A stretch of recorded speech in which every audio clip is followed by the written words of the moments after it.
स्वतंत्रता दिवस 15 अगस्त 1947 को हमारा भारत देश आज़ाद हुआ और आज़ादी की 75वीं वर्षगांठ पर सरकार का ऐलान कि हर घर तिरंगा फहराया जाए और उसकी खुशियाँ मनाया जाए कि देश आज़ादी की 75वीं वर्षगांठ मनाए।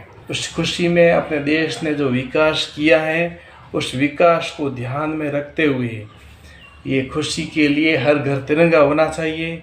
उससे प्रत्येक भारत के प्राणी के मन में देशभक्ति और अपने देश प्रेम का जो वातावरण होगा वो हमें और आगे बढ़ने के लिए कोशिश कराएगा। और ये सरकार का ऐलान है कि हमारा स्वतंत्रता, हमारे तिरंगे और हमारे राष्ट्र के प्रति हमारी प्रतिबद्धता को दोहराने का समय इस बार भी हमें हर घर तिरंगा फहराना है, हर घर तिरंगा फहराना है, हर दिल तिरंगा फहराना है और हर मन तिरंगा, हर मकसद तिरंगा, हर सपना तिरंगा, हर संकल्प तिरंगा। इस प्रकार से सरकार ने जो निर्णय लिया है तो हम सभी को सरकार के कार्यों को हम लोग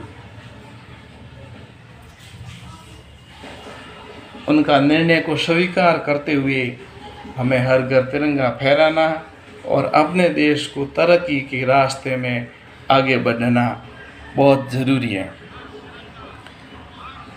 15 अगस्त 1947 को हमारा देश स्वतंत्रता प्राप्त हुई थी। तो और मोदी जी क्या बोल रहे हैं? हमारा स्वतंत्रता दिवस हमारे तिरंगे और हमारे राष्ट्र की प्रगति के प्रति हमारी प्रतिबद्धता को दोहराने का समय है। पिछले साल की तरह ही इस बार भी हमें हर घर तिरंगा फहराना है। हर घर तिरंगा, हर दिल तिरंगा, हर मन तिरंगा, हर मकसद तिरंगा, हर सपना तिरंगा, हर संकल्प तिरंगा। तो सुना आपने, हर घर तिरंगा, हर सपना तिरंगा और भारत देश पूरा तिरंगा तिरंगा। ये देश की आन बान और शान का प्रतीक है तिरंगा। तो इसलिए सरकार की बात को मानते हुए हम भारतवासी गर्व से तिरंगा फहराइए और गर्व महसूस कीजिए कि हम 75 साल हमारे देश को स्वतंत्र अंग्रेजों से स्वतंत्रता ली हुई हो गया है। लेकिन अपना देश 1947 से पहले भी था। ये तो एक सरकार का आदान प्रदान हुआ, अंग्रेजी हुकूमत और यानी कि ब्रिटिश हुकूमत और भारत के जो उस टाइम स्वतंत्रता के आंदोलन के थे महात्मा गांधी जी, नेहरू जी और पूर्व कांग्रेस के मेंबर, उनको ये दिया गया है। लेकिन अपना देश पहले सनातनी पहले था।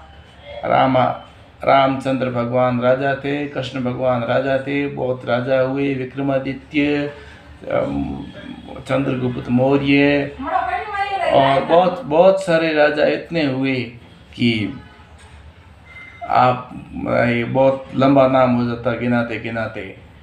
और उनको इतिहास में कम रखा है, क्या पता उसका कारण नहीं मालूम। लेकिन जो पुराने शास्त्र हैं उसमें पूरे राजाओं की गिनती है और उन राजाओं ने भारत को जिस प्रकार से तरक्की दी, विश्व गुरु उस टाइम बना, तो वो दूर से बाहर के जो हुकूमत आई, सरकारें आई, ब्रिटिश लोग आए, मुगल साम्राज्य हुआ, तो उसमें भारतवासियों को बहुत नुकसान हुआ।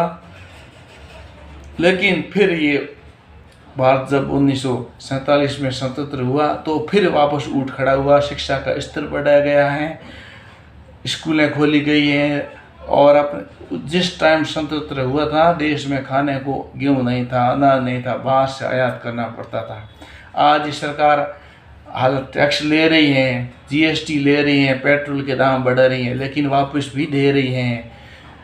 शौचालय दे रही हैं, घर बनाने का दे रही हैं, गैस सिलेंडर दे रही हैं, बहुत सारी योजना दे रही हैं, स्कूल नहीं तो स्कूल दे रही हैं, पानी का प्रॉब्लम है तो पानी, बिजली, सब तरह की स्वास्थ्य योजना वगैरह सब तरह की सुविधा दे रही है। इससे अपन का जीवन उत्थान होता है, तरक्की होती है। और उसके अलावा टेक्निकल में मोबाइल है, अभी 5G शुरू हो गया, चंद्रमा पर चंद्रयान 3 गया, 2 भी गया था 17 में। तो इस प्रकार से तरक्की चारों से अपने सैनिक शक्ति में भी राफेल वगैरह आया, तो ये सब अपना पैसा है वापस घूम करके अपने पास आता है। तो ये अपना इस झंडे के कारण आता है। अपना तिरंगा झंडा केसरिया त्याग, वीरता, बलिदान का प्रतीक है। सफ़ेद रंग शांति का प्रतीक है। बीच में जो चक्कर है वो हमेशा आगे बढ़ने का सूचक है। और हरा रंग हमारे देश की और लोगों की, यानी देश की हरियाली और खुशहाली के लिए इसका चिन्ह का मतलब, रंग का मतलब होता है। तो ये मतलब लेकर के हमें इस दिन हर घर तिरंगा फहराना है और गर्व महसूस करना है कि अपना देश और आगे बढ़े, हम और आगे बढ़े, और आगे बढ़ते अपने देश को विश्व के सर्वश्रेष्ठ देशों में नंबर 1, नंबर 2 ऐसा रहे। तब हमारा दुनिया में हमारा बहुत चलन होगा, हमारी बहुत इज्जत होगी और हम सब प्रकार से दुनिया में सबसे आगे बेस्ट विश्व गुरु बन के रहे। आप मेरे चैनल मांगाराम सुतार को लाइक, सब्सक्राइब और शेयर कीजिए। बहुत बहुत धन्यवाद।